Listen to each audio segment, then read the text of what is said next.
The Bostonian is Matt Perrault. This is our city. The Book is Dave Sharapan. Pay him. Pay that man his money. Together, they are The Bostonian versus The Book. You covered! You covered 12! I covered! Follow the show on Twitter at Boston versus The Book. How do you like them apples? Bringing you the best insight on sports betting news, Matt and Dave's daily picks, and an entertaining and unfiltered dive into the sports betting industry. Here's Dave Sharapan and Matt Perrault. And here we go.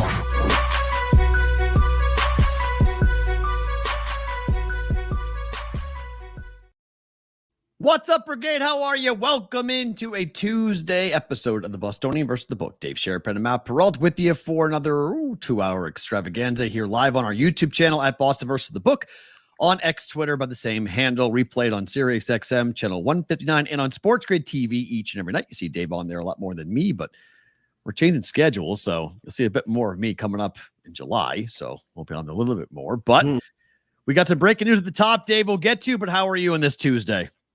I'm good. We got special guests popping in. Hopefully everything works as connection today. Little bit late start right here on the YouTube channel, live on the Twitter feed, live due to quick doctor's report. So hit the like button, hit the subscribe button, all the above. Tuesday, no hockey. We'll look back and see what happened. Tuesday, no basketball. Yet it dominates the discussion. This is just another Tuesday? No, it's not. Doctor, can I read this right at the top? Sure. Mike Blewett from Sports Grid will join us. He's live in Vegas here. We'll get to the UConn conversation with him about what's going on between Dan Hurley, UConn's contract negotiations, the NIL developments. There's a lot of things in college football that we'll talk to Blewett about coming up here in about 15, 20 minutes. But yes, go right ahead. I mean, this is the breaking news that just came out from Shams like 5 minutes ago, like right before we started on the show. Yeah. Go ahead and read it. It's about 18 minutes ago. He posted this. It says Celtics Kristaps Porzingis suffered a torn medial retinaculum, allowing dislocation of the posterior tibialis tendon. Dr. Perrault, you've played a counselor, you've played a travel agent, you've played a person giving directions, all kinds of different things, geography. You are a professor on the side.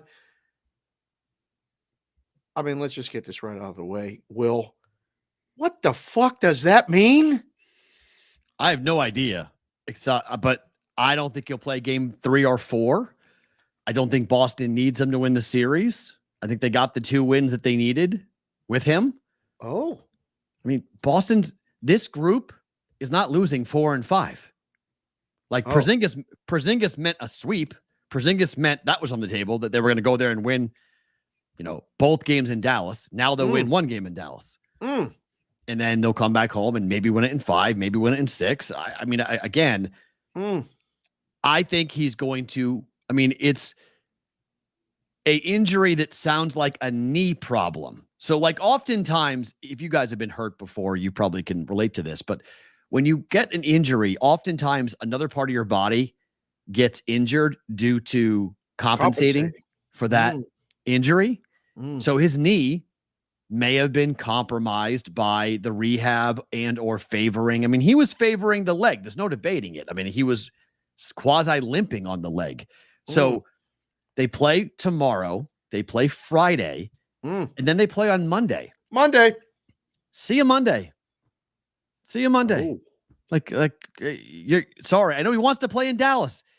He came into the league with Dallas. Like he's got a ton of things going on with Dallas. Like Dallas is a big deal to him to play there in the NBA Finals against Dallas. I get why he wants to play, and I get why he will be upset that he's not going to be able to play. But like, I don't know. I'm not really. It doesn't change anything to me. Like this doesn't move. Like Jaylen Brown being out. Okay, I'll listen to you tell me that Jaylen Brown. But Luka Doncic today, guys. Just before we get all like what. There was an hour media session available for the media today. Do you know what Luka did today? while the What? media was watching? What do you do? Stood still and shot free throws. I mean, he got to work on the free throws. You buried him yesterday. He should be can't working move. on the free throws. He can't move, Dave. He's can't working move. on his free throws. He can't move. No, like Couldn't he make was like, any shots. He was like screwing around. He wasn't like dominating. His like focused in on like his shot and working with a shooting coach. He was just killing time. He was just shooting free throws. So he can't move. Guy's really banged up. He's got a back problem, knee problems, like a hockey player. When this thing is over, we're gonna get like this laundry list of injuries that Luka's got. Interesting. I just saw on the TV that he took a shot before game 2. Of course he did. He's taking shots, plural, cortisol, all sorts of Toradol. Like the guy is totally shut up. This is our guy per CBW. What does it say? Per Twitter doctor, a tendon on the inside of his ankle, posterior tibialis, popped out of its groove, parentheses dislocation, and tore the tissue that keeps it in place, parentheses medial reticulum. Significant injury. Oh, that don't sound good. Again, he may be dumb. He may be dumb for the series, and that's fine. Yeah, I'm okay. I'm not. Doesn't change anything to me.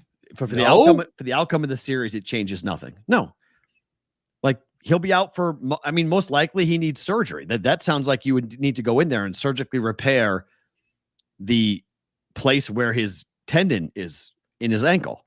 Like if it popped out of place and tore the issue, that's like a labrum tear in your shoulder. The one thing you can say about that though is like, look at Luka's getting shot up.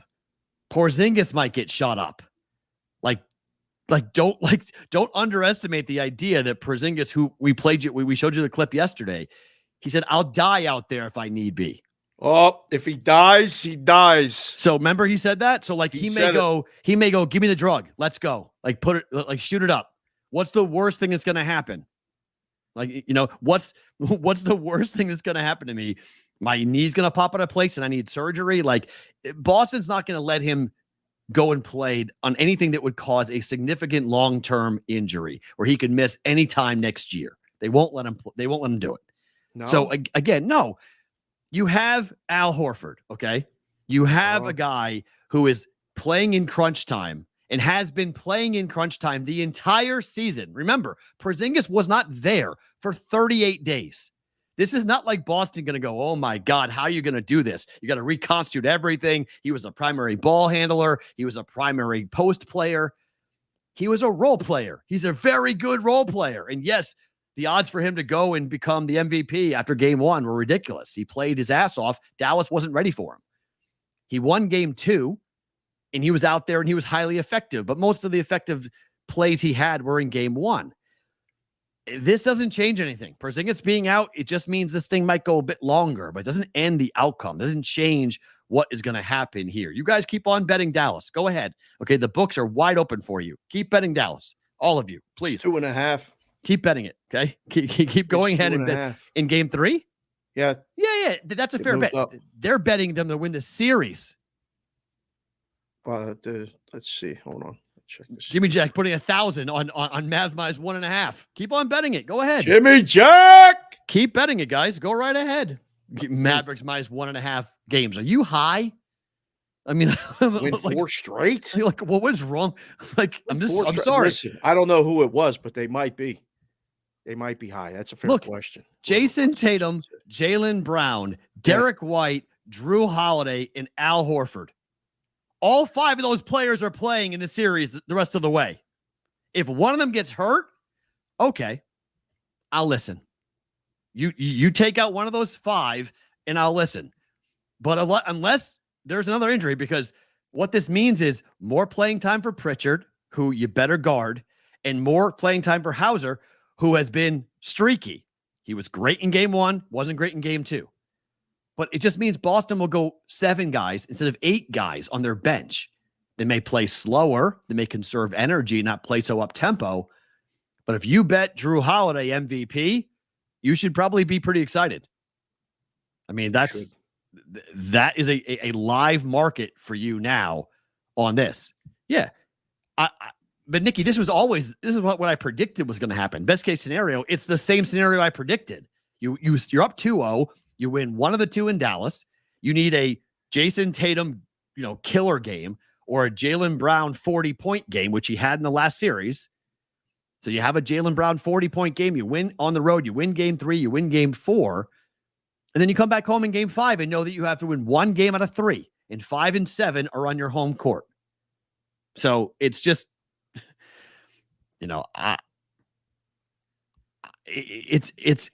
I believe that if you're going to bet Dallas, you're walking off of a short plank. Okay. You need something else. You need something else to happen. You really do. You need another injury for Boston to kick in because Boston's still really good with the 5 guys they've got on the floor.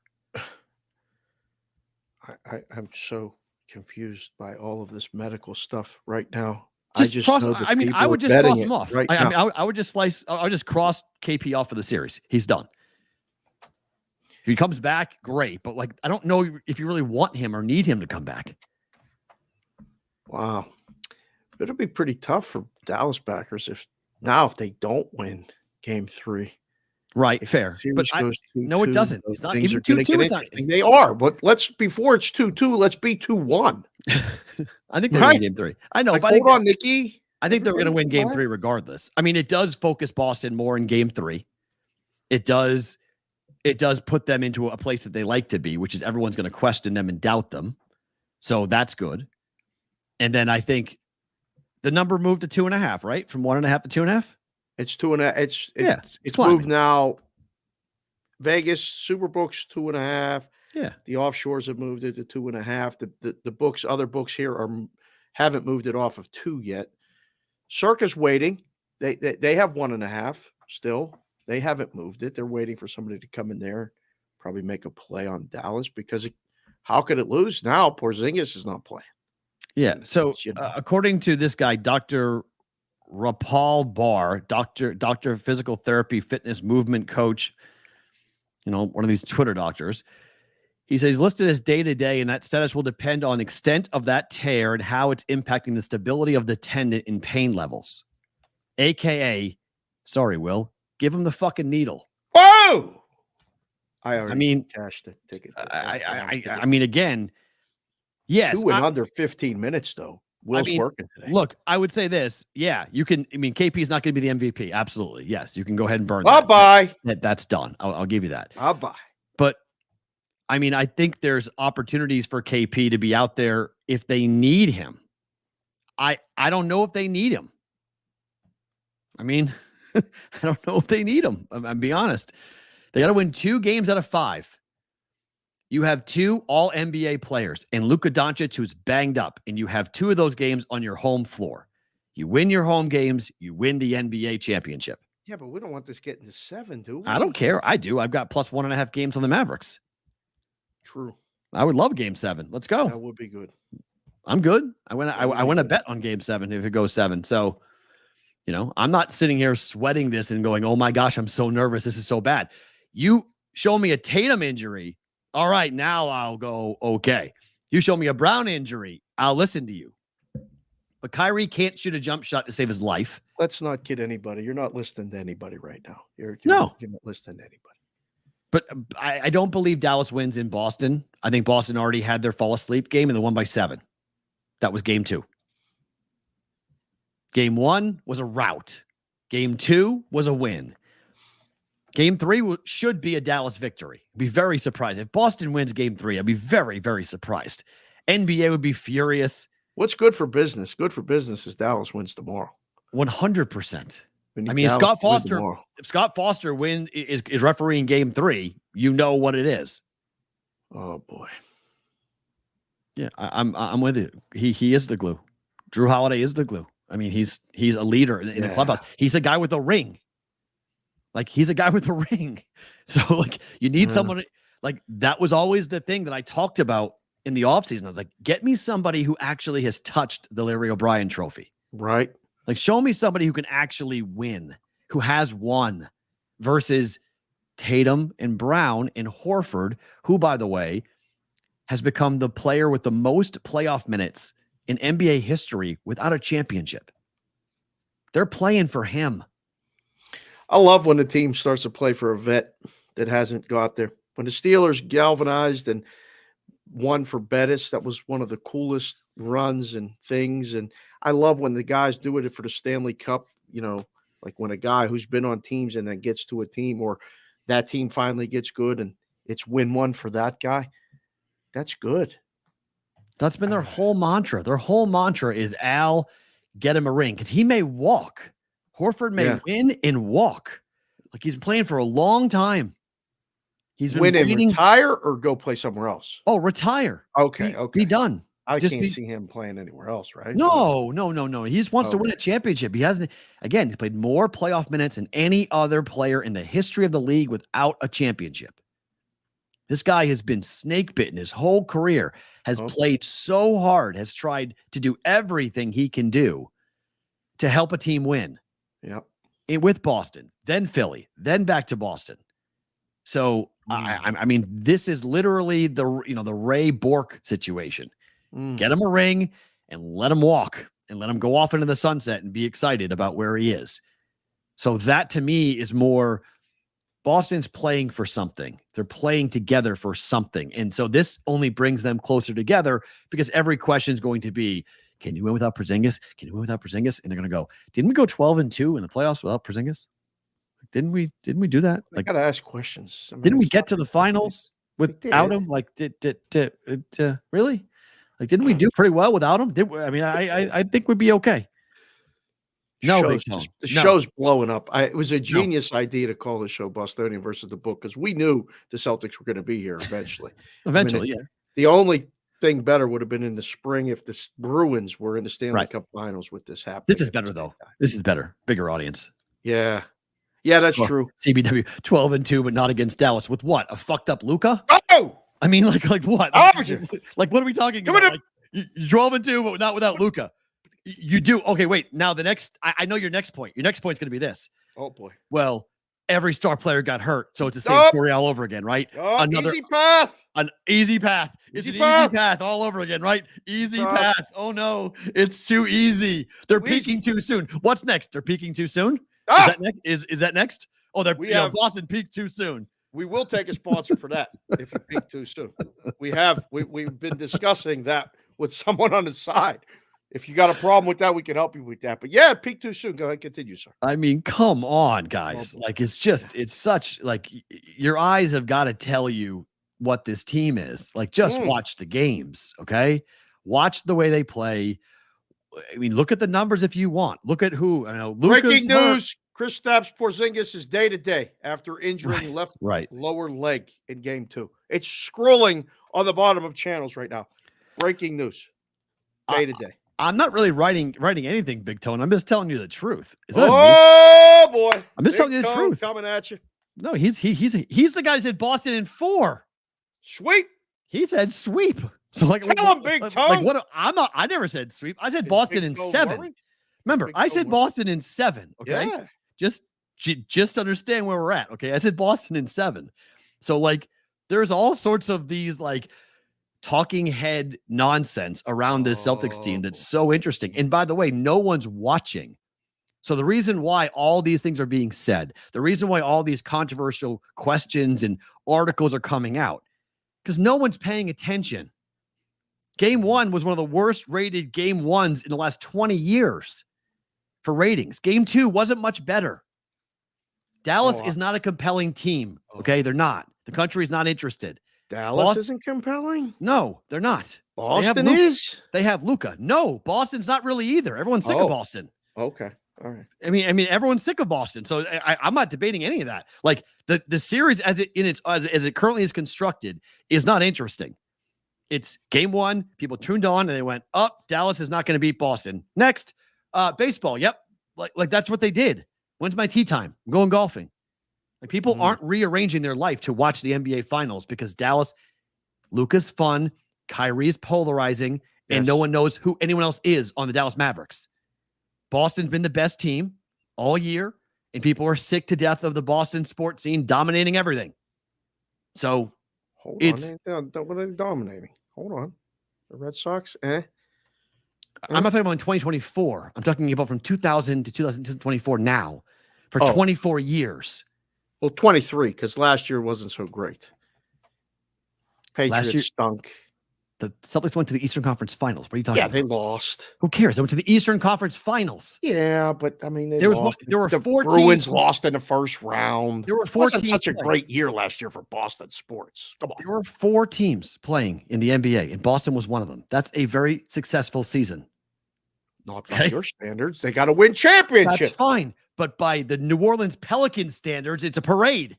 I didn't know we were comparing. The So I mean, I'm just telling you, like I'm just saying, as in the grand scheme of things, in the last 24 years, the Boston sports scene has dominated everything. To the Patriots for the most part. Yeah, that's fine.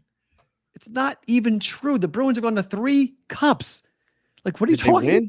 They've won 1. They went to 3 cups. Okay. Celtics went to 2. It went to 3 NBA finals, won 1. Like these are things that if I offered the Pittsburgh sports scene something what the Boston sports scenes have the last 24 years, you would sign up for it tomorrow. Pittsburgh is as good or better with one less team. Not even close. Multiple Super Bowls in the last 23 years. Dave, no one's come close to Boston. They have over 35 Eastern Conference to get to the Final 4. Boston's been there over 30 times. 30 times in the last 20 years, last 24 years, 30 times. No one in the history of U.S. sports has ever come even close to what Boston has done. And it's actually only 2 teams in Pittsburgh with multiple Super Bowls and multiple Stanley Cups in the last. Yeah, I'm talking about Final 4 appearances, making it to the Final 4, your Eastern Conference final appearances. It's an absolute ridiculous number of what Boston's done the last 24 years. I mean, no one's touched it. It's good. In the history of U.S. pro sports, not New York, no one has touched it. It's not Chicago. It's not. Trying to think of a city that would be a conversation. There literally LA. is nobody. There's nobody who can come close to it. So put it in the chat. What in the last 20 years, if you think a city has been comparable sports wise, because we got a lot of people in here watching. Here comes the lunch rush, 12:05 or lunch rush. We'll have some people pop in there. Butchie says in 6. We over in 6, Butchie? What are we talking about? What's 6? 6 games, 6 championships. I don't know what that is. Yeah, I think it's 6. Yeah. Shane Tuck says Tallahassee. Florida State's been good. They have, but not, I mean, Florida basketball, okay, up and down. Football's been really rough. Madrid. LOL. Okay, all right, I'll give you Madrid. Sure. Tuscaloosa. Yeah, very fine. Tuscaloosa's been pretty darn good. Yes, I agree. Boston, end of discussion. Yes. There you go, thank you very much. Boston, end of discussion. So we'll watch it. I mean, I think there's clearly going to be some movement in the market with KP being out. I think the MVP conversation definitely gets really interesting. We'll talk more about that later in the show. But let's go and talk to our guy Blewett, who is here in Las Vegas. Yes, he is here in Las Vegas. Bring him I have to ask him why he is here. Hold on one second. That's the first question. Why he's in town. Hi, Michael Blewett. How are you, sir? And where are you, sir? I'm sitting in Mandalay Bay Sportsbook right now, right in your current hometown, guys. Good to see you all. Good to see you. Here for NCAA business, so a lot going on, obviously, in the NCAA, and I'm trying to find out more about it. So, what have you found out so far, Michael? Good to see you. And do you sleep in that suit all the time? I mean, like, seriously, when you go to bed, do you take off the suit or do you sleep in that? Because everybody sees you and you're always wearing that coat. It's like the Naked Gun movies where Frank Drebin says, I'm going to slip into something a little bit more comfortable, and he takes off the one suit and he's in another suit. It's like that Kids, situation. look it up. It's a great scene. So I take these, my glasses are glaring into your camera, so I take those off. So there's a lot going on in the NCAA right now, obviously, regarding the settlements that are going to happen, and that is having a cascading effect in the way that NCAA business is and will be done moving forward, because those settlements, the $2.7 billion settlement spread over 10 years, that $270 million is from the revenue share that the CBS men's basketball contract has generated. So that cascading effect is going to lead to a revenue reduction for all conferences, but it will have a particular impact on mid-major, and if you want to term them low major conferences. And in some ways, it's not an equitable distribution. For example, the ACC will be receiving a bigger penalty of revenue distribution than the SEC. And we all know that the SEC's media deal is effectively twice what the ACC's is, and it's based on your success in the men's basketball tournament. So Duke and North Carolina have done better than any SEC schools, Kentucky and Tennessee and whoever else you want to throw in there. And to take it a further step, the Big East, because of Villanova and UConn's success in the tournament, is paying an outsized amount considering they don't have football and their media deals can't approach what those other conferences have. So that's a lot of discussion right now. And what will that lead to? What does that revenue reduction lead to? Loss of sports, loss of jobs, all of that is being considered right now. Mike, are you guys talking, are you hearing about Title IX? Because I keep on reading about the fact that these power conferences are going to be able to essentially go to baseball, go to golf, go to any sport that they want and give them all full rides. That this will be no longer a sport like baseball, like Omaha in the College World Series. These guys fight for scholarship money all the time. Dave knows it with softball. With women, they fight for scholarship dollars all the time as to who gets what. Are we going to see like a fully a baseball team, a volleyball team, a golf team where they're all on scholarship? And then what's the Title IX implications? Because by everything I've read, they're like, we'll worry about that down the road. So it's a perfect segue. That's the second thing I was going to talk about. And there's discussions ongoing here regarding the power schools. Let's just term it generally now. We all know who that is: SEC, Big 12, ACC, and Big 10.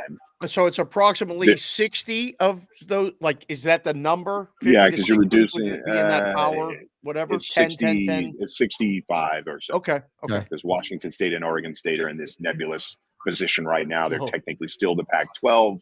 It was 67. Now it's 65. But maybe it's a little, nonetheless, we're in that range, 70 schools or so.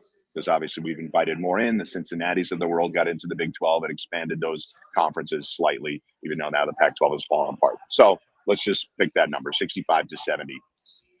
Those schools, particularly ones at the top of the food chain, and you guys know this, I'm a Boston College alum, they are a power school, but in some ways in name only. They don't compete with Clemson in the way that they should, right? They don't have the money for it. It's a private school versus larger state schools. So that's difficult, right? They shout out to the Lady Eagles that won a national championship in lacrosse, but that's not what we're talking about here, right?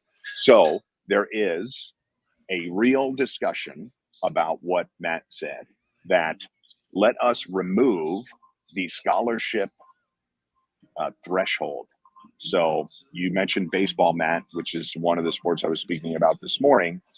You have 11 and a half scholarships dedicated to you as an NCAA team. Those 11 and a half scholarships in baseball are generally not 11 full rides and give some guy a half scholarship. That is dispersed throughout much of your team with obviously a few people paying full freight. Those are probably in-state students so that they don't have to break the bank to go play college baseball in their home state.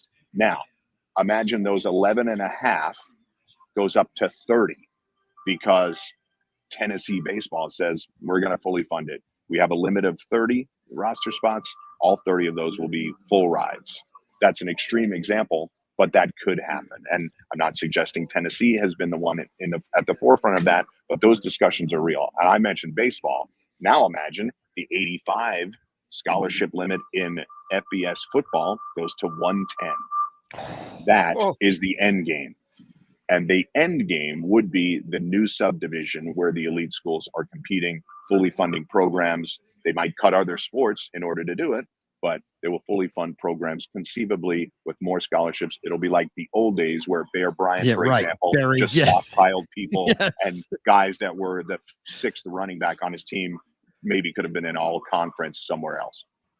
So is that better for the kids? Because I think it is not, right? Explain why. I don't think it is, but you're the expert. Why is it not? I mean, if you're talking to the guy that gets the full ride, I'm sure he's feeling good about it. But I think what you'll end up seeing is scholarships just being taken away elsewhere. That's already a discussion because of revenue reduction. Do I really need 11 and a half baseball scholarships on my mid-major baseball team that isn't particularly competitive? Can I take that down to 10? Right? So you're losing a scholarship and a half there. I just think what it creates is those mid-major schools say that scholarship goes up to 110. And then you're a group of 5 conference, the MAC. These are all examples, not specific, right? I'm speculating. And you're a MAC school.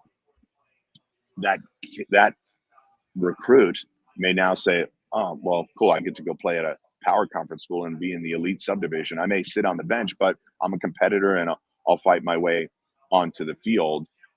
Now, do those MAC schools from top to bottom all really need to dedicate 85 scholarships when they're not in the elite subdivision? Forget that there's already a hope and a prayer of competing for anything regarding the playoff. Now it's over. And then you are blending what's below the elite subdivision, say lower FBS, all the way through group of 5 and FCS and all that kind of stuff. That's effectively one big amalgamation. And maybe they play for a separate national championship in the subdivision or the second isn't division. that a different league, Michael? Like that sounds like a different league to me. There's no reason to even play the same game. You don't have the same even comparison. Yeah, they just wouldn't play each other anymore. And to Matt's point about Title IX is always a really strong consideration here. You have to have an equal and opposite number of revenue sources, and budget has to be earmarked similarly for female and male sports. So the reduction of sports is what I'm most concerned about.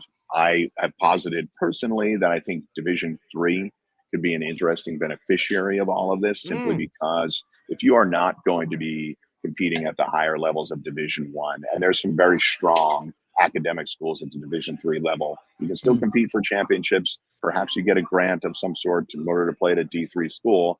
I just think there's a lot more athletes that were previously Division I. As sports get cut, they could funnel down to Division III, still compete at a good level and win championships and everything else. It's already consideration for some student athletes, but I think it could be D3 could be a beneficiary of this in the long run. I'm not saying next year, but 5 years down the line, you and I on BBB, which a brilliant marketing plan, by the way, the multi-year marketing plan to ensure that a team gets into the finals so that Bostonian really lands the plane and becomes as successful as it is. Mike, the idea of the 60 some odd teams breaking away, the NCAA tournament, as we call it, the men's basketball tournament, is 68. What are we doing with it? If these schools break away, this has been the most profitable thing for the NCAA, not necessarily the colleges, because that's been television ratings and television money coming in for football. But what happens to the NCAA tournament if 60 some odd teams break away? Do they put them all into one pot and that's the tournament every year? There's no more selection Sunday? It's a good question. And I think it's a thing that a lot of people within the NCAA are still trying to figure out. But as Charlie Baker, the NCAA president, former governor of Massachusetts, he put out his missive in the fall, which is really just a framework for changes that could be made. And he did it in a very political fashion. He put the framework out, accepted feedback. They weren't putting anything into the NCAA rule book, and he's accepting feedback. He's been doing so for the last, call it 7-8 months. And we'll see what's actionable from that framework. But one of the things that would need to be determined, Matt, is as we create this elite subdivision that I keep terminating, I keep using that as a term because it doesn't have a real name, but does that have to be rigid? Do teams have to be in there for all sports?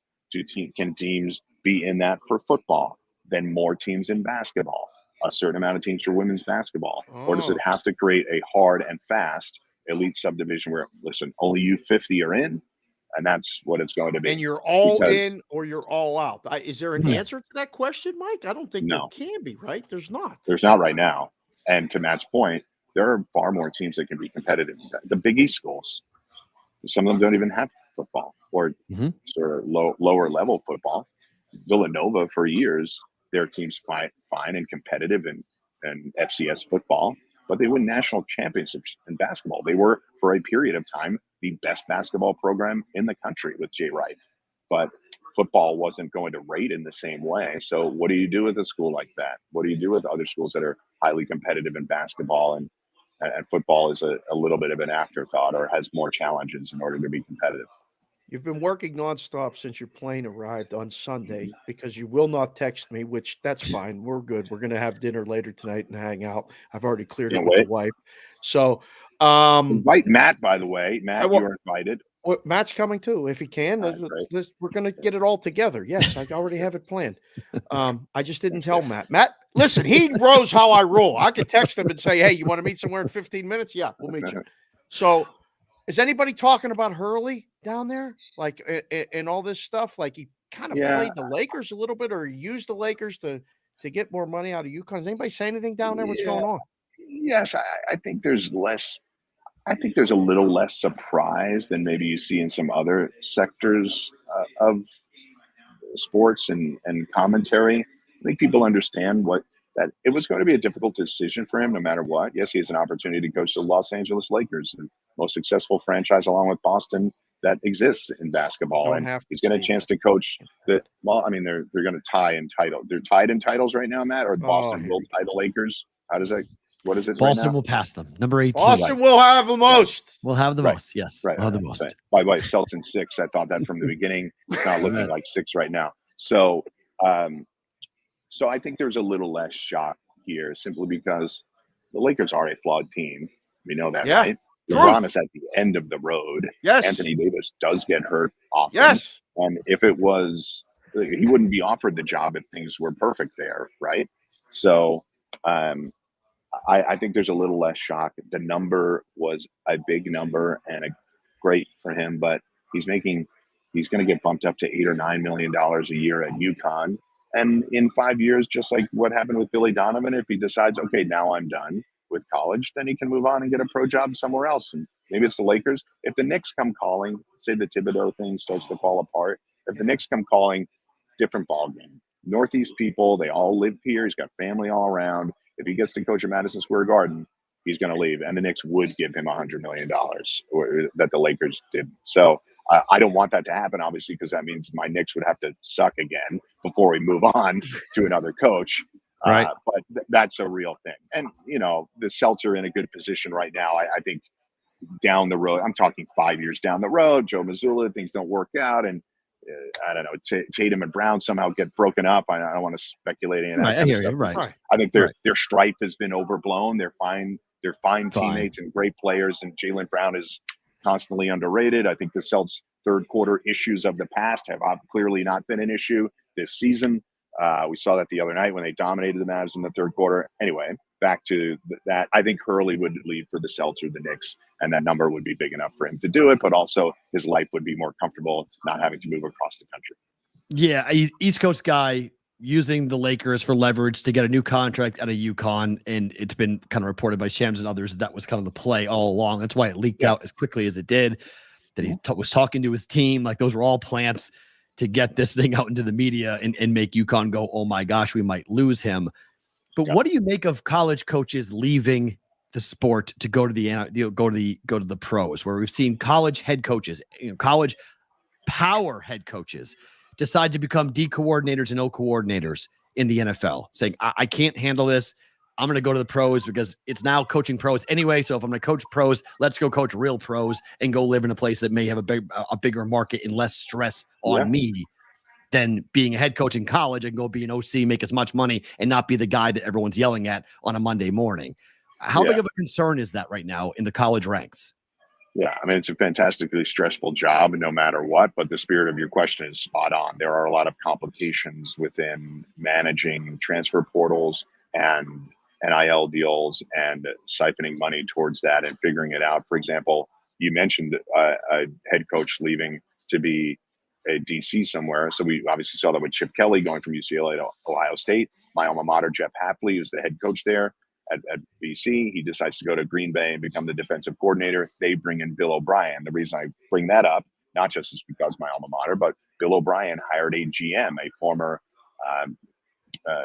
front office person with the Patriots, to come in and be the GM to take a lot of this stuff off his plate. They'll manage the transfer portal, negotiate NIL deals where it's necessary. And I think that's going to be something that's really important for more and more schools to do, to take some of the heat off the head coach that frankly doesn't want to deal with that. It'll be different arrangements at different schools, and clearly they'll have different sizes of war chests in order to work with. But I think that is really important to note. I'll give you a story. Friends with an AD. He hired a new coach recently. and they go on a recruiting visit. The AD rarely goes on these high school recruiting visits, but this is an important one, and they're making a splash with the new head coach, and they went to a higher profile recruit's home. The family member sits down, and before they can even get into their pitch about their school, they said, our offers are in the range of $200,000. So if you're not starting there, this discussion's over. And that AD knew that he didn't have that. So the discussion was over. So they have to basically spend the next hour just sort of making pleasantries and we'll see what we can do. But it was a done deal. So you'd understand why somebody that's in that profession would be like, I don't want to deal with this. I ask it because at UNLV, I had a student who was a student manager on the basketball team. And he said that when the recruits come in, that's the only question they're asking. There is no other question being asked. Not playing time, not development, not where is my kid living? What type of courses do you offer? How much money is my kid making? Right. That's it. And Matt, the sad thing is that we had over 2,000 men's basketball players in the transfer portal. 42% are still in there. Wow. So there's not enough money to go around. And there's a lot of players that did that thinking they'd get a better opportunity somewhere else, which hopefully there's a spot for them to return to their previous school or somewhere else. But some of them are going to be left there in perpetuity, which means they won't graduate. They'll have to not play basketball somewhere. So it leads to these other issues that when you have 2,000 people in the transfer portal, there's only so much you can do. And now that the extra COVID year is gone, it will alleviate some of the log jam for high school athletes, which were previously struggling a little bit to find spots because of transfer portal, extra COVID year, and everything else. So coaches are going to opt for more experienced players if the talent level is equal. It's crazy. Last one for me, Mike. Coaches are also using that as like they'll tell a kid, look, you're not going to play here. You should go to the transfer portal. And they're kind of like pushing them that way. Kids are doing it on their own, but coaches are also encouraging it. Speaking of coaches, Michael, I know you and I share. It's nighttime in Pittsburgh behind me. Steelers, Tomlin, he signs an extension. Are you excited, Mike, or what do you think? He's a great coach. I think everybody agrees that he is. He's been struggling with quarterback issues for a while. Is he perfect? No, but nobody is. And I think a lot of the hate and the frustration of mediocre seasons or the 9-8s and crashing out of the first round of the playoffs, I understand it, but always consider your options. And if you think there's an immediate better solution out there than Mike Tomlin, I challenge you to tell me who that is. I challenge you to tell me who that is that will work in this system. I'm older than I would like to admit. The Steelers have changed coaches twice in my lifetime. 3 times in my life. Why would I expect? Yeah, you're a lot older than me, though, Dave. So No, it's twice for me. That's not true. Chuck Noll was the coach when I was born. There you go. There you go. Mike, good to see you. Enjoy the trip. Hopefully we'll see it later on tonight here in town. Appreciate you coming on today. Absolutely. Thanks for everybody. At Mike Blewett from Sports Grid joining us here in the Boston Universe of the Book. Good to get him on the program, talking about everything happening here in Vegas with all the people coming in to have conversations. Say again? Sounds like a mess. Oh, we're not even in the third inning of the mess. I don't even know what is going on. Yeah, we're so far not even. I mean, what I feel bad for, my heart goes out to those people who are dependent upon colleges for their income, meaning all the businesses around the football stadiums, all the places around the basketball stadiums, all the people that park cars, all the people that are literally going, who are we playing and how does this impact my daily life, my career, my job, my family? Like there's a lot of things, a lot of the side businesses that are attached to college sports that people don't think about right away. But I only know this because I lived in so many of these small and mid-sized markets in America, where if you disrupt Alabama football or you disrupt Iowa football and you cause things, I mean, we've joked around about it, but it really is true. Iowa people plan their winter break, their winter vacation on the Hawkeye Bowl game. Like, what are there bowl games? Are we only going Big Ten championship and that's it? And are we going to have divisions? Are we going to have? I mean, the bigger the schools, There's they bowl come games this year. There are, but like the bigger the schools for Iowa, the more difficult it is for Iowa to win. Like you start adding these West Coast schools, these Washingtons and UCLAs, and you start stacking these places that have more money, more resources, and just more talent to draw from than Iowa. It puts you further and further down. It makes it more and more difficult to compete. What the NIL originally looked like it was going to do was going to spread out the talent, right? You're going to have more opportunity. If you're a kid, you don't want to go play third string for 2 years for an opportunity to maybe play at Alabama. You could go to somewhere else and play, and then that team would attract other good players and they would get better.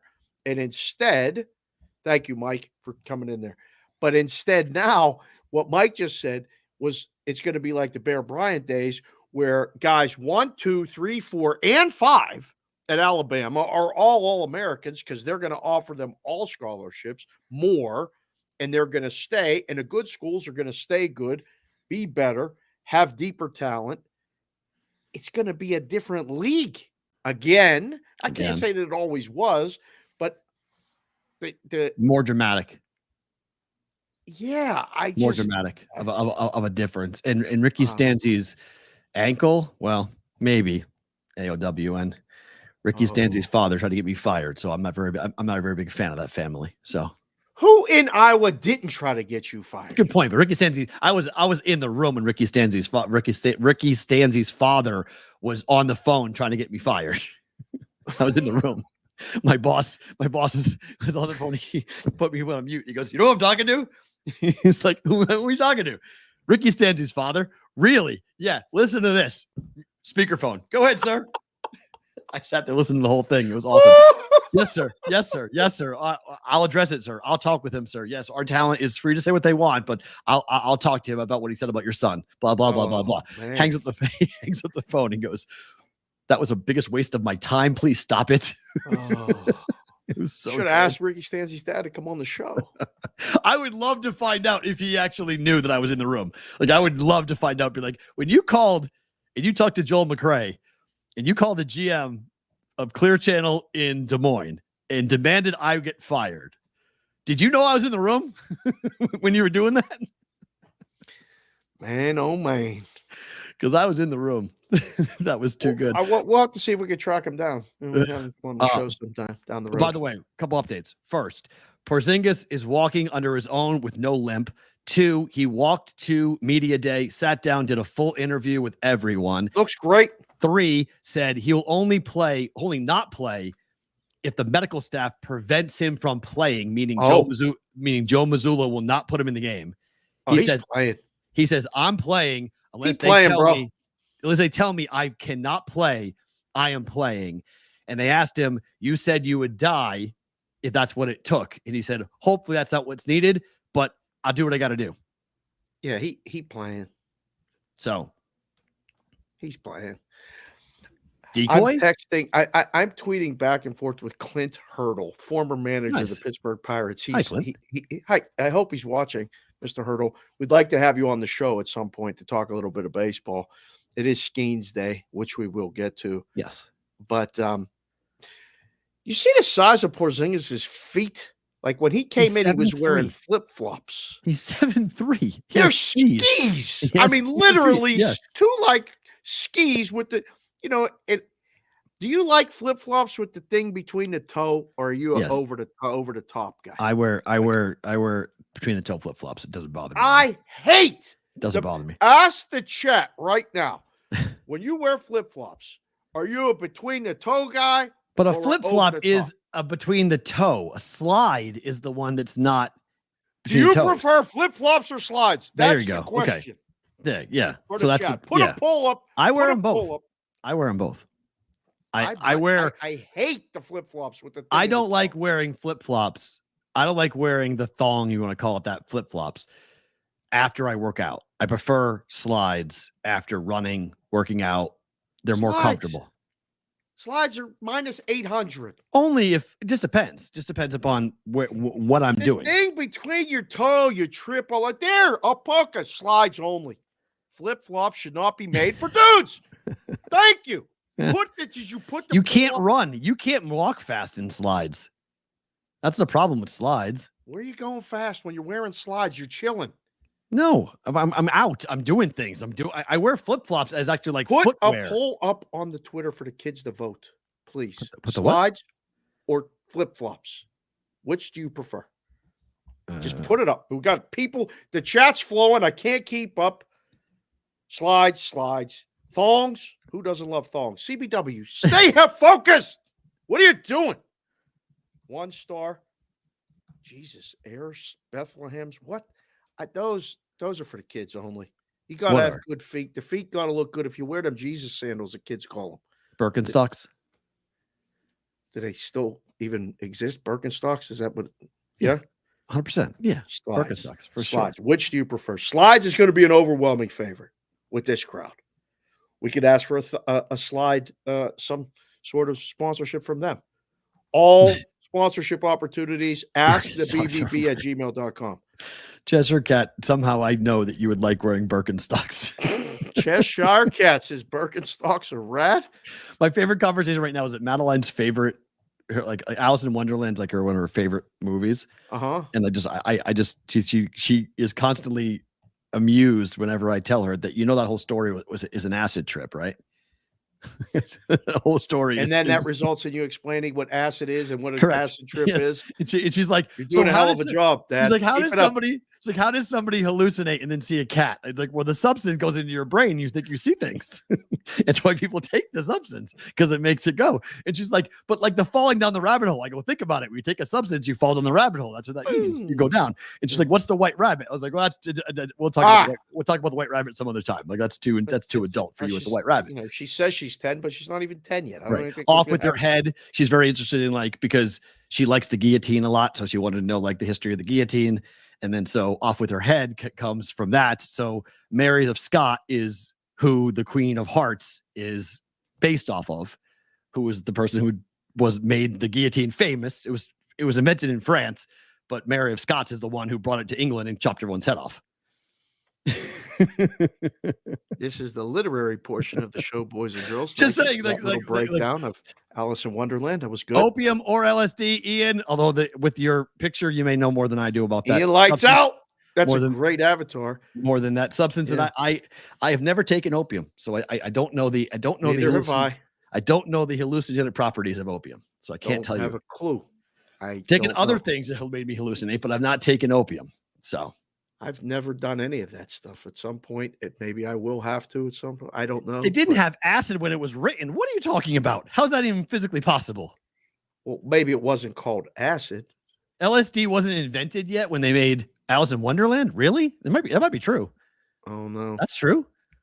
Ian lights out. Looks like he might know. No, the caterpillar was definitely smoking opium. That I believe. Yes, the caterpillar 100% was smoking opium. That's what started the whole deal. It's what he blows the smoke and everything gets all wee. Could have been shrooms too. That's true. Although hallucinating with shrooms is a whole different story. I've never hallucinated with shrooms. That's a whole different thing. I don't know how much you got to take of shroom to hallucinate. That's something else. I don't even get shrooms on the cheesesteaks. You see you see waves and stuff. Like you see trails, like that whole thing. But that's fun. Opium was invented, of course. Opium was invented didn't they have that opium was back in when Cleopatra was around? Those are long times ago. Yeah, I mean, opium's been around forever. That's pyramid times. King Tut, Cleopatra. TBV sponsored by Feet Finder. Hey, we'll take it. We'll take it. Whatever. I don't work the juice. I don't find feet erotic. I really don't. I don't. Well, just because you don't mean that people don't. I know. I think they're cute. I think girls' feet are cute. I like girls' feet. I just don't find them to the point where people were Feet Finder type stuff. Oh, that's a big thing apparently. And I'm a dad of 3 girls, and they've talked about I'm just going to do Feet Finder, and I'm like, what are you talking about right now? It's true. I mean, that's look at women on social media. They all cross off their feet. They're no feet for free. What? No feet for free. Put that shit on a t-shirt. No feet for free. Opium predates Brought to you people? by the BVB. How does opium predate people? That's amazing. I mean, it was grown before that? Sure. I mean, I don't know. What's your cat's name again? Marshmallow. He's right there. Marshmallow. Yeah, Yeah. not Is mushroom. he trying to get in? No, he's right there. He's asleep on the. Oh, He's asleep in all right. here. Because- I've now realized that like I can let him sleep in here during the show and it doesn't bother anything. He just wants to be around you. He Pretty much. hears the voice. I Yeah. saw this yesterday. Boys and girls, I went over to P-Rod's house to drop something off and pick something up. And this cat was literally trying to morph into a caterpillar. Might as well have been on acid. He sticks his trying to hand get under the door. and then kicks Pulls the a door. paw and goes Bang, bang, bang, bang, bang. banging Trying to on open the door. door. I saw it and said, I'm not going to video it today, but I'm going to go back over and video that because nobody would believe that the happens? cat is trying to break the door down and trying to break your head. And I get woken up at like 2:00 in the morning to that That's not sound, good. and it's horrible. It's like That someone scared trying the to break crap into my out of house. me. Yeah, not fun. Not fun at all. Marshmallow. All right, what happened last night? The Panthers go up 2-0 in the Cup Finals with a 4-1 win over the Oilers. That's 4 unanswered goals by Florida. We called the money line and we called the under. So we got both those bets to come in yesterday. But the story coming out of the game is not just the 2-0 lead for Florida, but the 2 hits by Oiler players that led to injuries, including one by an injury that Barkov suffered late in that game. How chippy might this series get? And did you have any issues with what happened in that game for the Oiler hits? It's hockey, bro. Not The saying knee it's- on knee is hockey? No, That's that not was hockey. Terrible. That's That dirty. That was dirty. That the knee on knee is terrible. That's that is in the eyes of a hockey player. That's the worst thing you could do. Although that move where they put the stick between the legs And they did that too. and they did do that too. Yeah. It's 1 and 1A. Those are the cheap shot things. Like somebody's going to pay for both of those. The Draisaitl thing, he left his feet. I mean, they don't want that hit in the game. They don't want. I mean, that was bad. It was. They scored 1 goal in 2 games. Frustration's going to boil up and go. Mm-hmm.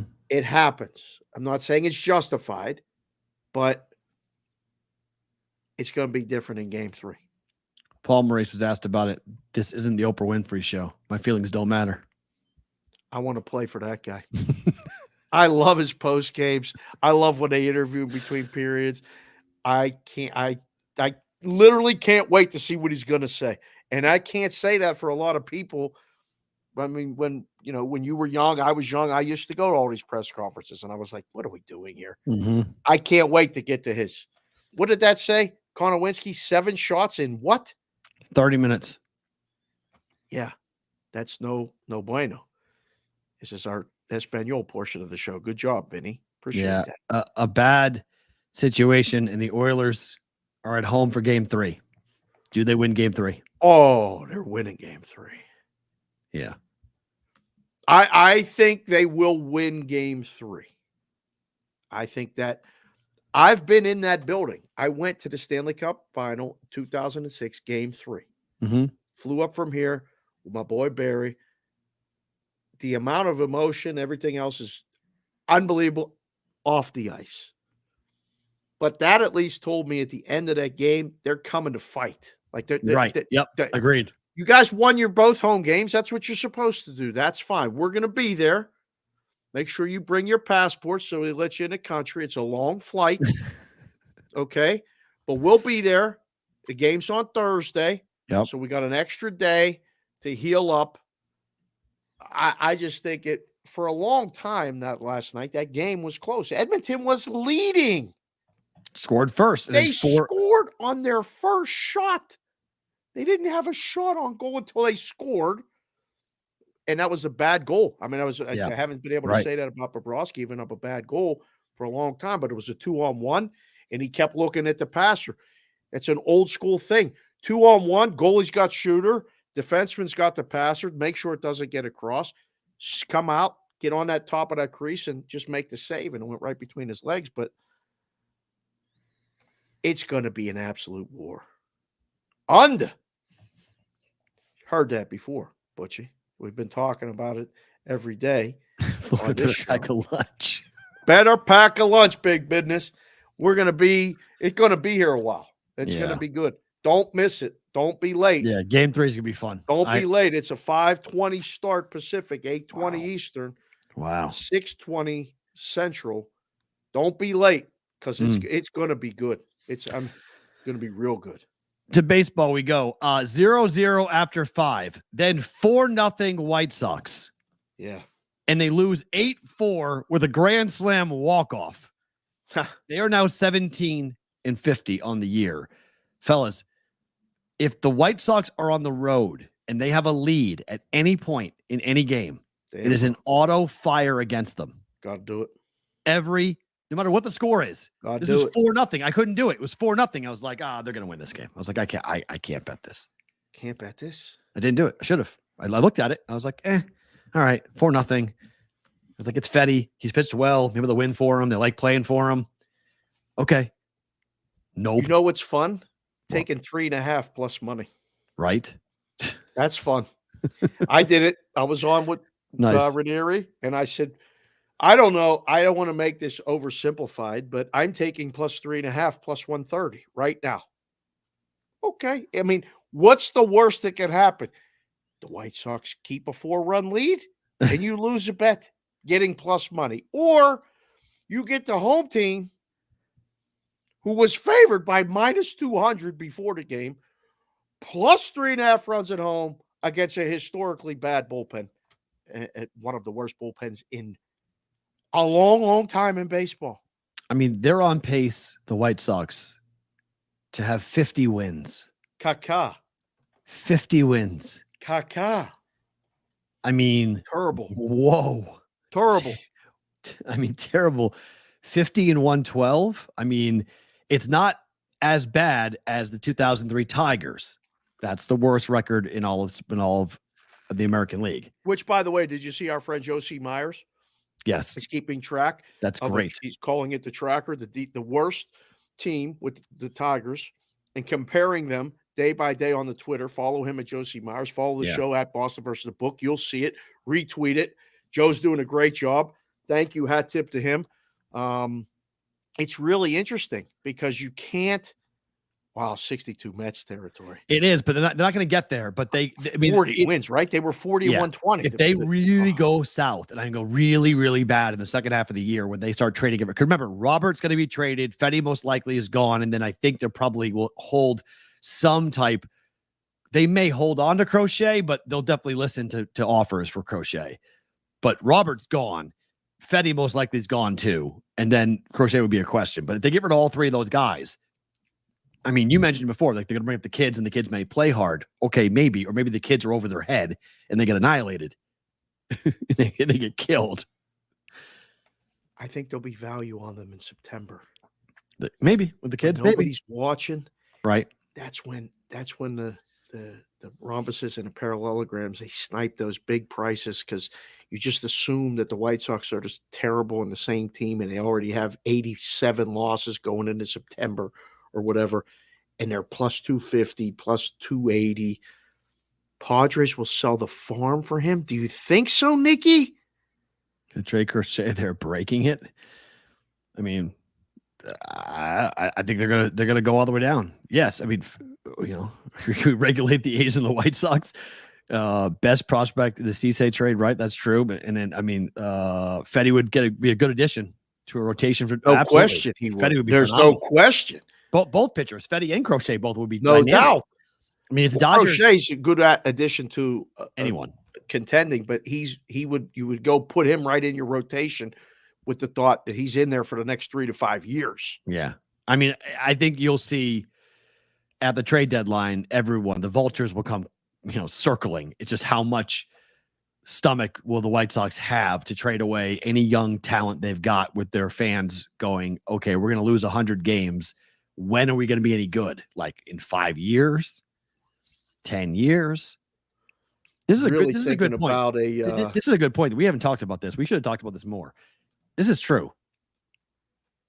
Crazy how there is only 10 teams with a winning record in Major League Baseball. I know. I mean, that's a problem. It's not a problem if you're out looking at different prices for different things. I'm just saying, and anybody can win. Are you already doing exactas right now for the World Series? I'm checking prices. Well, I mean, I'm out and about. I got to just see what's going on. But yeah, who's good? Who? There's 3 or 4. You could say yes, Baltimore and the Yankees. That's the it. Phillies and the Dodgers. That's it. What? Those are the good teams. You Those don't are think the elite teams in MLB. Why does everybody hate Cleveland? No one's putting Cleveland in the conversation. Why I'm not? not sure. Yeah, I know Cleveland's good, but if you're talking to just a general fan and someone who's looking, those are the only two. You mentioned those 2 teams and those 2 teams. Nobody. The Royals don't get any consideration at all. Not in those discussions. I know. We're not talking about we're about our discussion. I don't care about their discussion. It's talking about our discussion. There's actual value on the Royals, on Cleveland. No, there is, but a lot of people watch the show. Don't start blabbing about all this stuff before we can't get all this stuff. What are we talking about here? The Central stinks. God. Don't you know? Just like your picks, the Central stinks. Both leagues.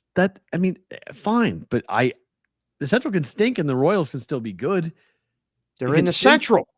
I know we can stink, and the Guardians can be good just because their division stinks. Listen, the Guardians, if they would have done the job not last year, the year before, I'd have had a down payment on a joint in Curacao. I have a house. I was all in on that team. I had some palpitations when they got to the last game of that series. If they would have beat the fucking Yankees, my God, my wife would have not known what was happening. She was like, "Why are you so relax? We didn't win yet." Right. So I hope Cleveland continues to do what they're doing, and nobody's even paying any attention. Soto back in the lineup as a DH. Yankees beat the Royals 4-2 yesterday. If you're a Yankee fan, you got to feel pretty good, right? The Soto's he's DHing. He's day to day, but he batted last night. So all clear. All is well in Yankee land. Everything's fine. Nothing to see here. That was good. I mean, I liked the Yankees yesterday. That worked out okay. Yeah. Stroman today. Stroman, short favorite. Maybe. Stroman's been pretty good. Yeah, I thought I told you only Lugo. I only bet the Royals with Lugo and Reagans. So no thanks today. I mean, between the Mariners and Wu Day, Stroman Day, this is like Aces Day. There's a lot of really gold scattered throughout the board today. True. Okay, so UConn, we talked about it briefly, but Dan Hurley, 6 years, $50 million. That's $20 million less than the Laker offer. It was not about money. Clearly. No. Clearly not about money. No. He just wanted certain things from UConn. I just got a text. Relax. We'll have more baseball coming up in the show. Calm down. I know it's Skeens Day. We got it. Yeah, we got it. Skeens Day's coming up. Relax. Yeah. Well, you heard Blewett. I mean, he's down there with people in the business. Like, is this a victory lap for college sports? Like, they're like, hey, he stayed. Exhale, not a victory lap. Oh. It's okay, he stayed. A lot of the spin coming from back east, at least for a lot of the morning shows and people we know in the business and this and that, is there's egg on the face of the Lakers. Yep. He wasn't the target. According to Shams, he wasn't the target. I mean, there's a big brawl between the Shams and Woj. offer says it wasn't the target. Fine, but Shams and Woj are going back and forth about what they're doing. People are accusing Shams of being fed wrong information. People are accusing Woj of helping JJ Redick. Here we go with this. Sorry, Will, this bullshit.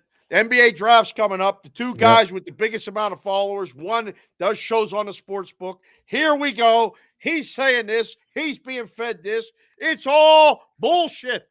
I can't believe it. Who cares? He stayed. Right. Celebrate. Fair. And good luck with whoever says yes to that Laker job. But UConn is now back to the betting favorite to win next year. They should have never not been. Well, let me ask you this question because they have a lot of turnover. Got guys back, but a lot of turnovers. What number do you need to bet the no on UConn. It's never been done. 3 in a row has never been done. I did it 2 years ago. Bet the I no? didn't do it last year. I bet the no. But this has never been done before. And then I realized when they got to the Final Four that was not such a good idea.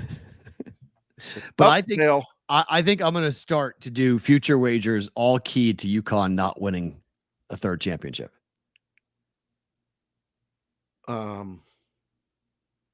It's going to get you on a list.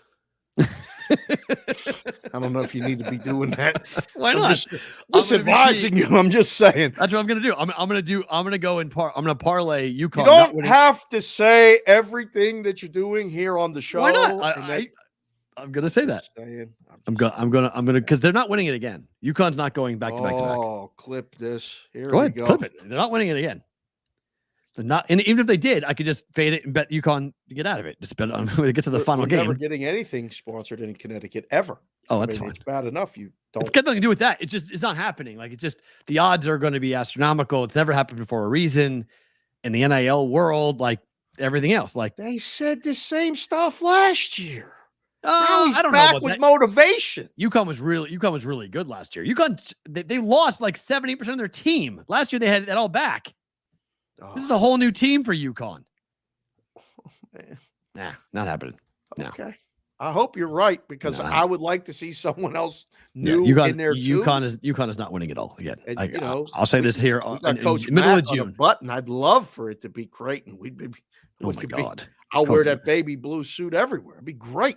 Coach Matt, Creighton Blue Jays. That would be something else. Love I wouldn't know what Really? Blue Jays. Time for t-shirts. You told me. We do. Time for t-shirts. That's true. Time for Otani Watch.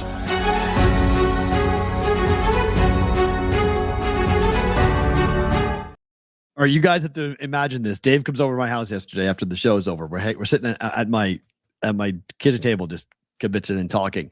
And I open up Twitter and I look down and I go, "Holy shit!" Scared the crap out of me. He goes, "What?" I go, "What?" I thought you looked down. I go, saw a ghost. Buster Only's account has 1.3 million followers. It's verified. What's going on? It reported that Shohei Otani had been banned for life. I mean, it was his account. It was Buster Only's account. It wasn't like some made up fake. I was like, did I get hacked? I was like, is this not his account? Like, there's 1.3 million followers. Like, this is not some like made up like 25 follower account. It's at 1.3 million. I'm like, what is going on with this? I'm like, how is this even possible? I showed you. I was like, Dave, what? Otani, what? I was like, that can't be true. Exactly. If you guys listen to the podcast and only go back and watch today, because you'll see how Matt gets. We're talking. We both looked down at our phones because there was a natural pause in the conversation, or I said, well, let me look. Yep. And he looks down at his phone and does that and goes, I'm gonna, and keeps talking and going. I'm like, what? And he goes, Otani suspended for the year. Buster Only account says, he's like out of breath. And I'm like, all right, hold on, calm down, just breathe. Wait a second. Are you sure? Like it was like the My Cousin Vinny thing. It was his account. Sure, but he wrote. How could you be so sure? He wrote things like, "I hate the Mets." There were tweets on this, and "I hate the Mets." And it was like, wait. That can't be accurate. He must have been hacked. Like it's like 5 different tweets. He changed his whole Twitter bio. He started tweeting out like, "Should I tell everybody what Buster's Twitter password was? It's really easy." Like the guy got it, and he just went ahead, and it went on the New York Post. It went on all the internet. Like everybody had it. He got hacked bad yesterday, and I got caught. I almost retweeted it, and I was like, whoa. Is Otani get banned for life? Oh, I thought it was the end of the Otani Watch segment, and I we're going to have to come up with something else. I was sad for a second. I thought it was going to be the most epic Otani Watch ever. And the other funny part of the Otani situation is that Uber Eats banned Eppe yesterday. Eppe was seen driving Uber Eats. This dude who's going to go to jail for a long time has been seen around LA driving Uber Eats, which has to be a hell of a fall from grace from where he was. And then he gets a cease and desist letter from Uber saying, we're taking you off our platform. You cannot drive for Uber Eats anymore. I mean, the guy was over in Korea this season next to Otani with the Dodger stuff on. He brought right. That's where they had those 2 games. Yeah, was over there. Yeah. Was it Korea or Japan where they had the international games? South Korea. Was South Korea. Yep. Just think, 3 months ago, he was living at large, 5-star hotel. Ago, he was betting 500,000 a game or whatever he was doing. I don't know. But please don't come at me. Yes. Allegedly was betting. And translating whatever Shohei Otani said within major league clubhouses, he got all the gear. He had all the gear, hats, sweatshirts, hoodies, all that stuff. And now he can't even take an Uber Chick-fil-A to a friend to my house.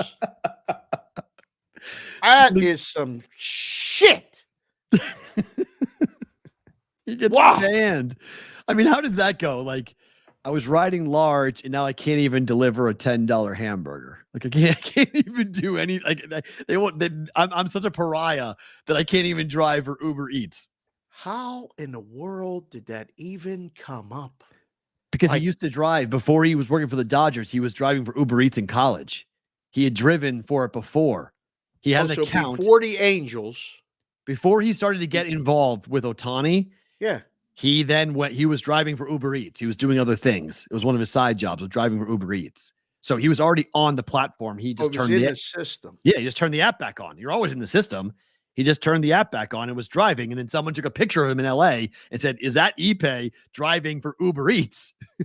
And it went out on, I think it was in either the Guardian or some international newspaper had the pictures.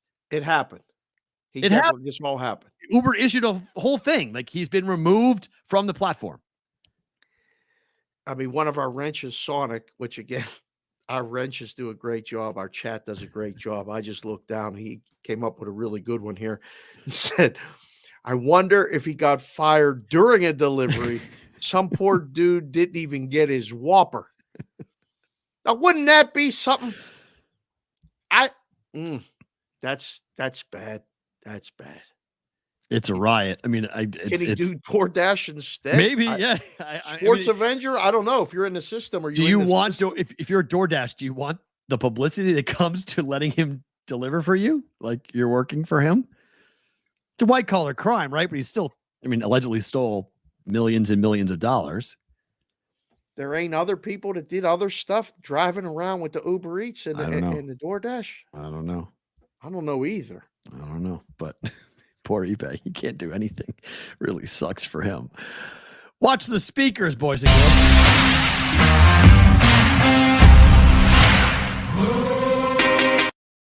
I hit it. Did you see it? I froze the second I hit it. Yeah, we saw it. Okay. Hit it again, just in case. Double it up. I froze.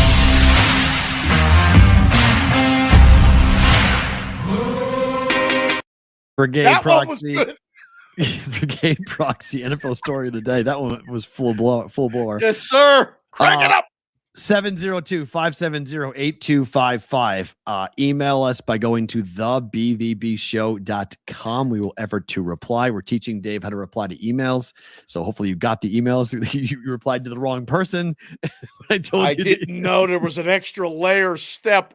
I was up this morning. I know. Dave got going with the email account today, and I was like, what the fuck goes on? And I'm like, wait, he went to David, he was emailing GoDaddy. Like, you're not emailing the guy. I hit reply. You hit reply, and it goes to GoDaddy. You didn't go to the person who sent the email. I didn't know. If you had asked me, I would have said, hit the email address above, and then write the guy back directly. It was like 6:30 in the morning.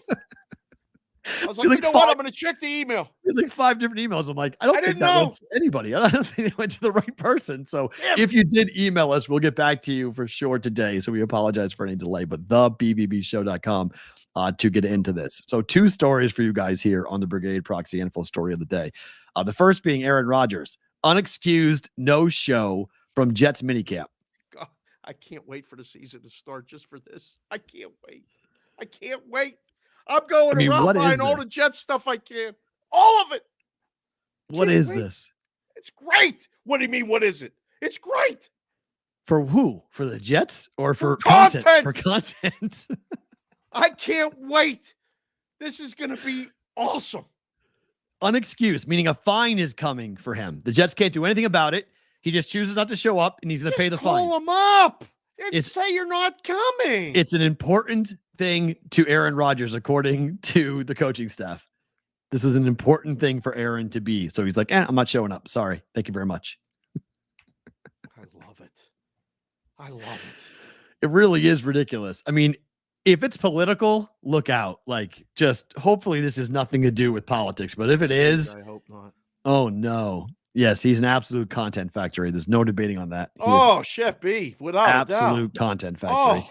Just constantly doing it. Jet fans don't care, though. I mean, as long as he shows up and plays, they could care less. I mean, he better play good. Right. Fair. You know, he played in Green Bay for a long time. That's mean. We know it's not a family matter. Oh, that's a low blow. AOW. That's mean. That's a low blow. I mean, that's a low blow. This is good for everybody else. Like, so it's not an OTI. It's a mini camp. It's not optional. It's a requirement. The O in the OTI stands for optional, but it's not optional team activity. It's OTA, not OTI, but it's not an OTA. It's a mini camp, meaning he's required to be there. Oh, this is a finable offense. The Jets will fine him.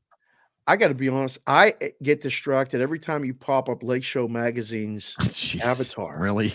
I do. I glance over it. It just throws me off.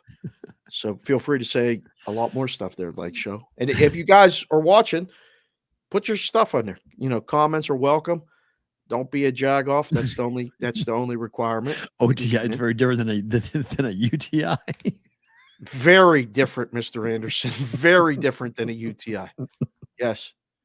I hope knock on wood. I've never had. I hope he plays less than 4 snaps this season. Hope he plays less. I'm hoping it's over. Actually, I'd love to see them come out. Who do they play the first week? The Jets. Oh, Jets. We need them to win week 1 with him looking great. Why? Oh, please. They play the 49ers week 1 on the road. Not happening. Nope. September the 9th. Jets at 49ers. I mean, that's Rodgers' opener. Yeah. On Monday night. Thank you. Monday night, Jets, Niners, Monday Night Football. Aaron Rodgers back. Oh, boy. Does he make it out of that game alive? Should we go? Good question. Maybe. That's not a bad idea. We can plan that out. Although we show do on the road. Monday night. San Francisco. We know some guys up there. We do know some guys. Huh. His career. Oh my God, the Niners may end his career week 1. It's crazy to say, but it's not. Every hit he takes could be the end. Like this is the thing. You know it's the end. Like this is the end. Yeah. Whatever's gonna be. Right. Let's go all out one year. Let's get everybody to buy in. Let's show up at OTAs. Let's go team. Let's go. Let's get in extra drills. Let's go. I'm close by. What are we doing? He's got places to go, places to do. On a Tuesday in June? Got things to do. Got places to be. More important than his team. Put it in the chat right now, boys and girls. How many wins did the Jets get this season? How many wins? 9. Oh, jinx, almost. 9. I say 8. I say 9. Put it in the chat. 9 and 8 for the Jets. For the vote, for the poll. 2. JPC, that's a low blow. You're 3. 3, Cheshire Cat. Come on. Please. Did they make the playoffs, yes or no? Put that in the poll. 5. Maybe he's coming to sign up for the contest. Rodgers is coming out to Vegas. Brigade Proxy Service. We'll pick you up. Ooh, LL thinks 10. 702-570-8255, 570-TALK. He's got 10. We'll sign him up. 10, LL. That's going to be the highest number that anybody's going to put, but LL must be a closet Jets fan. That's a absolutely no to making the playoffs. Wow. Okay. Interesting. The other story is this. Did you watch Pat's show today at all? you know what I was doing. I know. So McAfee I thought- had watch it. Anthony Richardson on his show, right? He Quarterback revealed of the Colts. quarterback of the Colts. Okay. He revealed that during the offseason, he went under Oh, look at that. for a 7-hour 4-artist back tattoo. Wait, that was all done on one sitting? One 7-hour under anesthesia session. Wow. I mean, that's beautiful artwork, but like that had to hurt like a No, lot. No. Dave, he was out. He didn't feel a damn thing. He was under anesthesia. Oh man. They put him under. You did that for a is that normal for a tattoo? Like who does that for a tattoo? Absolutely not. So obviously, I've got connections to doctors who are anesthesiologists. So we went and asked 3 of them, and all 3 of them said, "What in the are you doing?" They were all to a person going, "Absolutely bleeping not. This should not have been done. 7 hours under is dangerous. This is not safe what he did by going under anesthesia for 7 hours while 4 different artists came in and did his back tattoo." Like, people think that going under is like not a big deal. It's a big damn deal. Like, it's a dangerous thing to do. My surgery for the stroke was 3.5 hours. I was under for 3.5 hours. And that's dangerous too. Anytime you go under, it's dangerous. But that's an emergency surgery to save your life. This is to get a tattoo that you don't want to have to deal with the pain and the time. So you get it in one shot and you can afford to pay for it, because the cost of it was the other question. What the hell did it cost? Because anesthesiologists, I mean, they make a lot of money. There's a lot of like, we got to knock him out. We're going to keep him alive for 7 hours so he wakes up with a tattoo on his back. There's no insurance on the world that in the world that are paying for this. Oh, that's cash. He's out of his pocket paying for this, paying for the ability to go under. Then he's paying the 4 artists to each come in shifts for 4 different ones for 7 hours. Like that would normally take weeks and months to do, right? In the chair, yeah, it would probably take you, sessions, 3, 4, 5-hour sessions at a time. Yeah, you get it done because the guy doesn't move. Mikey Awesome's sister's a tattoo parlor owner. Like we could ask some tattoo people. That's crazy to me. Insane. Like if the doctors who are doing it don't hurt now. Of course it hurts now. It doesn't hurt at the time. No, I know, but like you're just good after that. The 4 artists worked at the same time. Thank you, ATL Coos. It was all at the same time. So not 4 separate shifts. They all did the same time. Had to be awkward. Like you do the show up here. Don't bump my arm. Hey, what are you doing? Oh, hold on. You're making too much noise. You're breathing on me. Like that would have been weird. Oh, I mean, this is just wacko to me. That is absolutely wacko. Damn. 7 hours. So that's to wake lion. Up. We got, is that 4 aces? What does he got? 4. He's got 4 how does aces. how do you think that feels the Cards, next morning? Roulette wheel. The next morning, that must be like, oh my God. Bro, you ain't getting on your back for a week after that, right? Like that has to be. No, Dave, he was out. He said it on Pat's show. He was out. He was Dave's under. Daily Picks. He was under. Sorry, Dave's Daily Picks. He was under. Said Pat. He was under anesthesia. That drip is to be under. He wouldn't have that IV drip if he wasn't out. Like he wasn't conscious for this thing.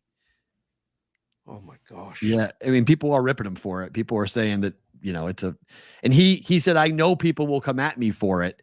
So, but he goes, I've spent my time in the chair already. I know what that pain feels like. I don't know, man. That is one of the craziest things I've seen in a long time for a person just to get a tattoo. Like, when did that get done? Like, not last week. Like that was in the spring, right? Yeah, like probably. Yeah, but I mean, it could have been in February. I mean, they weren't playing in the playoffs. Okay, no, that's the thing. Like when these guys get corrective surgery on stuff and they wait till right before the season when it could have been done. Like this was a tattoo. I hope it wasn't done last week. No, that's gonna hurt when you sweat. That's gonna fair. It looked healed. So I mean, for it to be healed, it happened at least a couple of months ago. To be fully healed like that, it's got to be at least a couple of months for them to have that. But I don't know. If I'm the Colts, I'm like, oh God, you did what exactly? Yeah, bro. Because if you get hurt, or you get physically, like something happens to you, your whole contract's voided. Like your whole contract. Like he just took his whole entire career into his hands.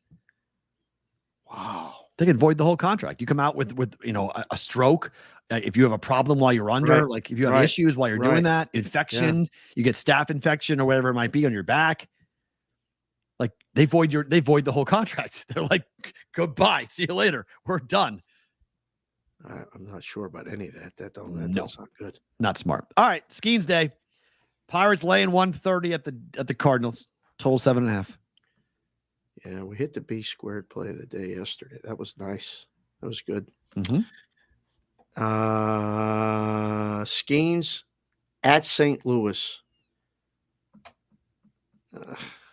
I think we got to the right number. Is it uncomfortable if you have to lay 135 with the Pirates on the road at St. Louis? It's not even uncomfortable for you? Well, I mean, it is because of the bullpen. So Skeens first 5. Yep. Play. Yep. Over in the game. Correct. Yep. Mm-hmm. So Pirates and over. Fair. If you Pirates first 5 and over. Pirates first 5. Schemes to get a win is scary, Jason. You need the bullpen to keep him. He can't. He can leave 5-0. The bullpen gives up 5 runs. It's 5-5. You lose. Like JPC the 4th, check your email too, because I did email you back. We need to make sure you got it. So, Joe Claircheck, thank you for emailing the show as consistently as you do with a lot of good ideas. Yesterday, the hockey, we were right, you were wrong. It happens back and forth. Tonight, I wish I had the over the shirt because the and over, Pirates and over, that you pumped up yesterday. We got a lot of views on that. Thank you for watching both the Twitter, the YouTube, the short. People love the and over. And that's your hometown. That wasn't even a bit. Yes, people think that it was like people think we made that for the show. That's not that part t-shirt. of the BVB wear. It's my hometown. He's had that shirt for a long time. Oh yeah. Yeah. Just fit. And over. It just fit. It just fit. Looks good. I like the over in the game. Royals, Yankees. You mentioned Stroman and Singer. Mm-hmm. Can't bet the Royals today. Well, see, that's the side that the wise guys are going to bet. They're going to bet the Royals, no question. In a couple places they already did, knocked it down. It's only plus 120 right now. Okay. And it's going to inch down. I don't know. This is an under game. Yesterday was an under. We probably get another under game, which is pushing me towards the dog. Okay. But Stroman been good. Yeah. Not crazy about the side either way. Seattle's laying 245. What you think? I got my 245.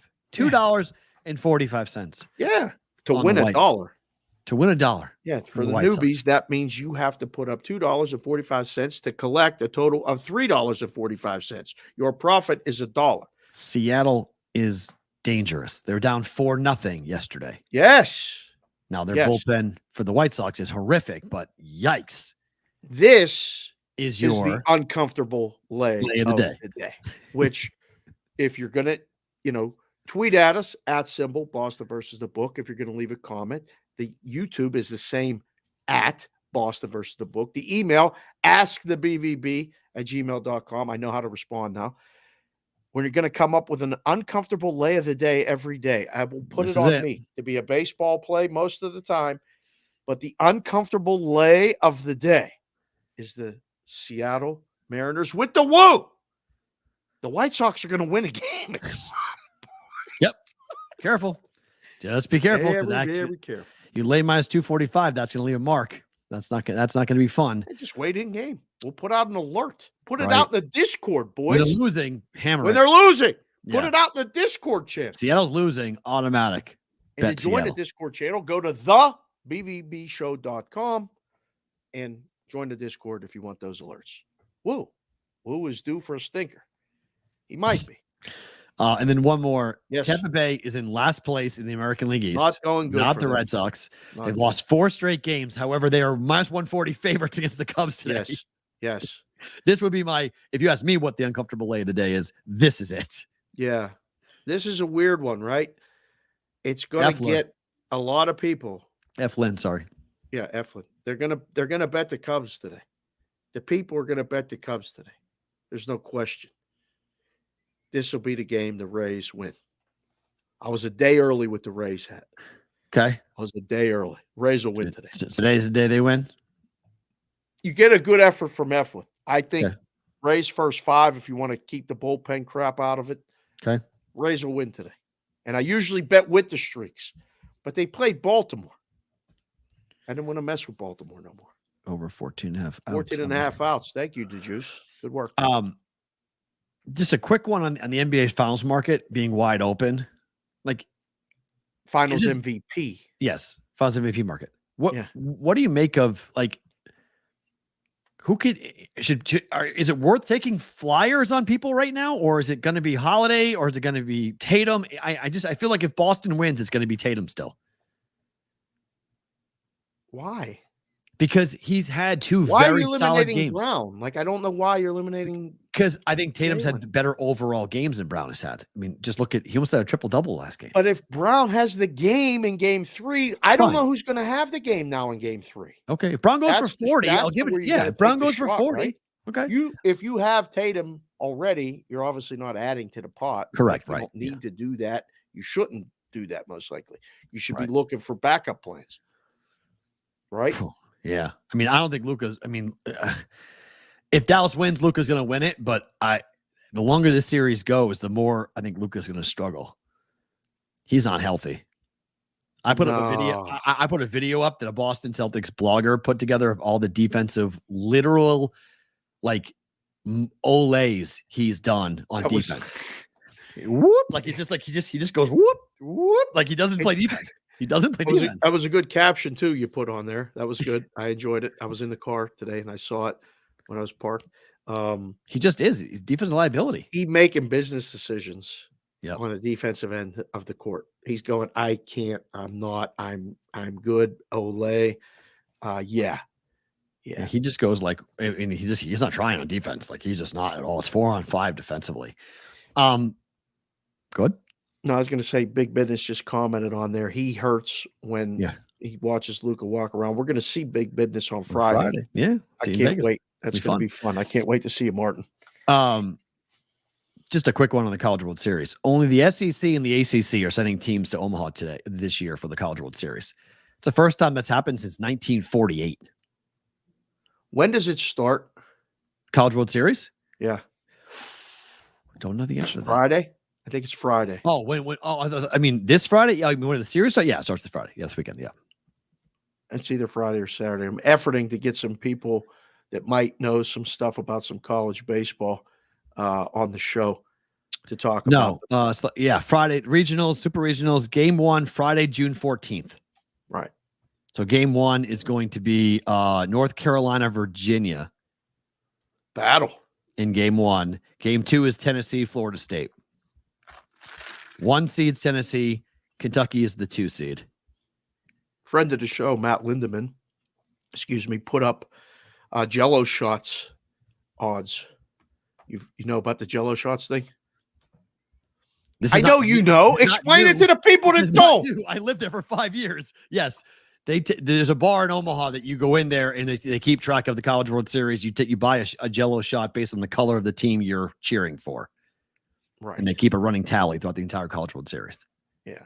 So he put a poll, odds up on which team would win. LSU's not there, so I would probably make It's got to be an SEC school, no? Orange for Tennessee. Kentucky people can drink, but some pretend that they don't. So I don't know if they buy it to be outwardly showing it. I don't know. I might go with Tennessee. I might go with Vol fans. I think if I had to pick who's going to win that, I'll take Tennessee's going to win that. Who was the favorite? Well, I didn't even want to discuss it until tomorrow. Okay. Because we might have him on the show if he's. Yeah, LSU won by a mile last year because I think put it down. yeah, that's a different story. When LSU is there, just forget it. Like it's not. Even You're playing for second place when LSU is there. Forget it. I mean, that's all she wrote when it comes to that. A&M really big business. I don't know. Maybe. I mean, Before we A&M let go of sports, A&M's not winning. can you just hit the noisy stinger again for the Why? people? They love Why? it. I'm getting requests. Can you For hit the it on stinger? the way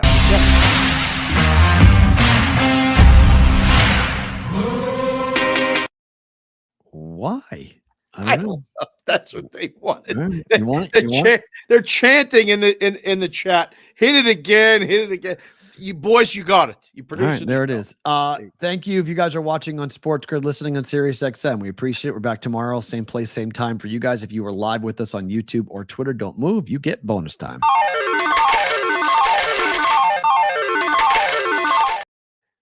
That stinger will hit the Texas don't F around. It's true. But it's Texas A&M business, though. It's a problem. Oh boy! Now What do you mean? Oh boy! It's boy!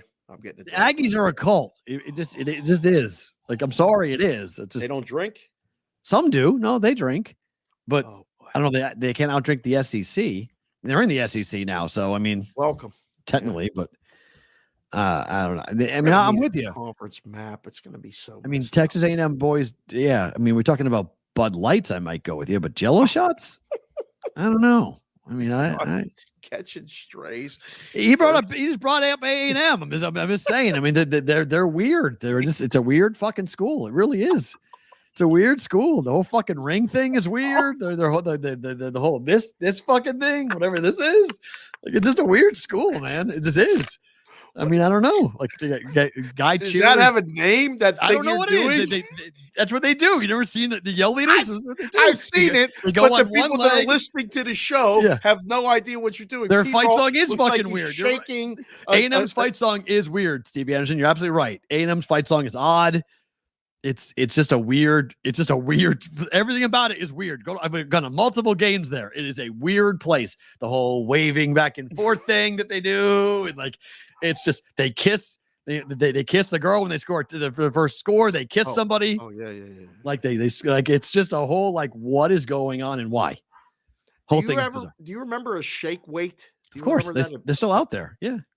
Wait, you can still buy a shake Of weight? course you can. Yeah. Really? Yeah. Holy shit. Yeah. We should do shake weight sponsorship. Why?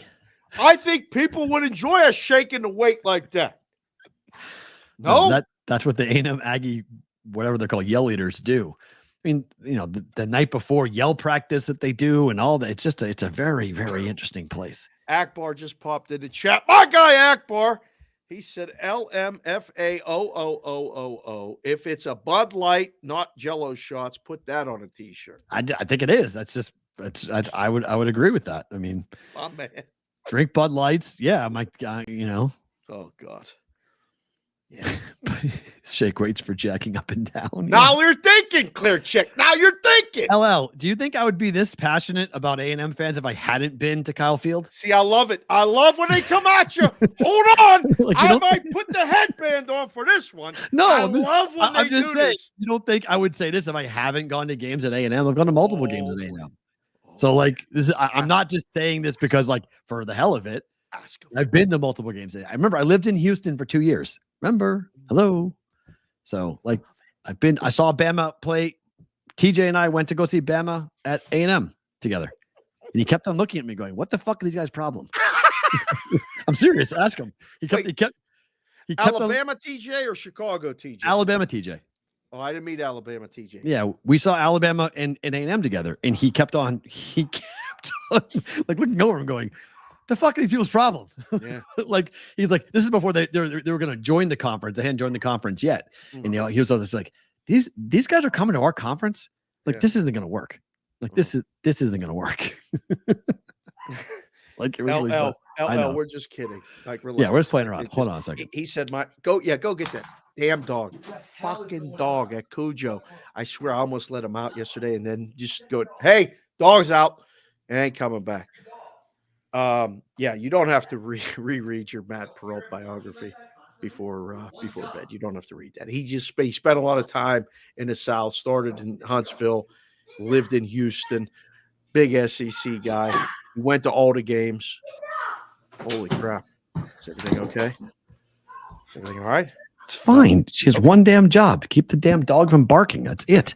One damn job. That's it. That's all she got to do. Keep the dog, and it's barking at over and over and over again. I'm like, I know she hears the dog barking. She can't not hear the dog barking. Just decides she not. heard the dog barking. And she just just decide to stay upstairs. Like, what are you doing? I'm like, you hear the dog. Like, you have one thing to do, one job. You know this, one job. It's fine. Deep breath. It's really fucking annoying. Better to.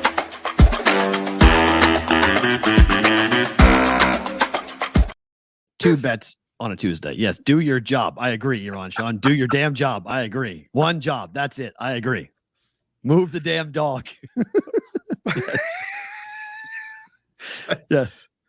Move the damn dog. Let that fucker run for a little while. Yeah. I only have two bets for today. I'm better to book it here. This is pretty simple. I over 7.5 Pirates today. Game? Not first 5? Game.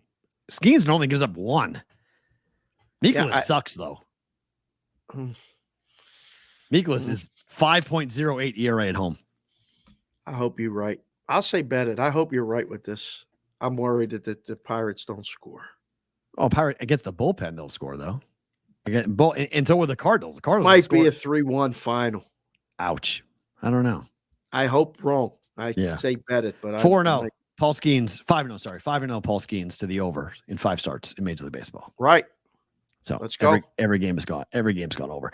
And then in a home run. Phillies team total against the Red Sox over 4.5. Yeah. See, I was going to come into Philly stuff, but I didn't want you to get you thinking. Oh, they should. It's Wheeler Zach day. Wheeler, baby. It's Wheeler against Crawford. This is not good. I mean, not good. I can't believe you like this over. 4.5 against Cutter Crawford. He's been really good. Not at home. He hasn't. Not at home. He hasn't. Numbers are not good for Cutter Crawford at Fenway Park. They're coming off the London trip. Yep, day off yesterday. Red Sox lost 2 of 3 to the White Sox. Yeah, I'll book this one. To the White Sox. Very worried about this. Cutter Crawford's. What? What happened? You're frozen. 4 earned. Hold on. You stopped. You're frozen. Oh, sorry. Now you're back. Go ahead. What'd you say? Last 5 starts for Cutter Crawford. 4 earned, 5 earned, 6 earned, 1 earned, 4 earned. He's lost. The Phillies blast them then. He's lost 6 consecutive games that he started. 8-3, 6-1, 7-2, 7-2, 5-3, 4-2. All but one of those games going over 4.5 team total for the opposition. Phillies are 7-0 after day off too. Good point. Yeah, they're winning today. They're winning today. They rake today. All right. I hope you're right, but I'll book this one. Cutter Crawford gets lit up in my mind. 4-2, some silly ass final. Favorite thing about today is what? 3 hits for the stinger, for the proxy service stinger. I mean, there were 3 of those. That was outstanding. I kind of shifted my favorite thing about today. It made the list. Okay. It was very exciting. The other thing was I did respond to the emails, but apparently they didn't go anywhere. So I resent the response. Okay, good. I did before the show started. Secondly, got in touch with Blewett, who's been nonstop busy and said, I've been listening to conferences and meetings and all this other stuff. So I don't take it personal when you come to Vegas and say you're coming, you want to get together and can't because that comes up. But I mean, if you're going and spending it at the strip club instead, then I might take it personal. But my favorite thing today is going to be meeting Mike later. In between, we might get a meetup with Otto, be on the road for the next 2 hours, like boom, boom, boom, a couple stops. I fucking love when people come to town and I get to go say hello, fist bump, bro hug, sit down, have lunch, whatever it is. That's my favorite thing so far about the day. We've had a really cool couple of days on our social media. Yes. And I think it's kind of cool just to see the number of people. I think we set a record for our Caitlin Clark shorts. Still going. Or I think we're at like some number of like 80 comments on it, which is by far the most commented piece of content we've ever produced. We've had things that have been watched more, but not commented more. Yeah, that one Tay Otani one you did, and then we've had bigger watched pieces of content. We haven't had as many quotes like fights going on in the comment section that we've seen. So it's pretty cool to put it up. If you guys haven't seen our YouTube channel, you definitely should. You're watching on Twitter. It's at Boston versus the Book. But if you're watching live and haven't gone and watched the other stuff, the other videos that are up, you can do that as well. We put a lot of interviews up there. We put clips up there, a lot of different things that are there. So I think it's really neat to kind of watch in June a lot of momentum that we've got cooking here for going up. Yeah, like the Jeffersons moving on up. Yeah, it's exciting. Delco Mike, thanks for getting the email that was not supposed to go to you. I did not know that I did that, but we'll talk U.S. Open golf tomorrow. Absolutely. We'll do that. We'll set the stage. Tiger thinks he can win the damn thing. We'll get to that tomorrow on the show. Whether Tiger can actually win it. No, I don't have an ePay Uber Eats card. Mr. Anderson, what are you trying to do? That's good. That's great. Guys, thanks for being here. We appreciate it. We're back tomorrow, similar time, similar place, or same place. He's Dave. I'm Matt, back for a Wednesday's BVB on a Whale Watcher Wednesday. Big brought day. to you by Sport Trade tomorrow with our guy Alex Kane here for BVB. Skeets Day. Go,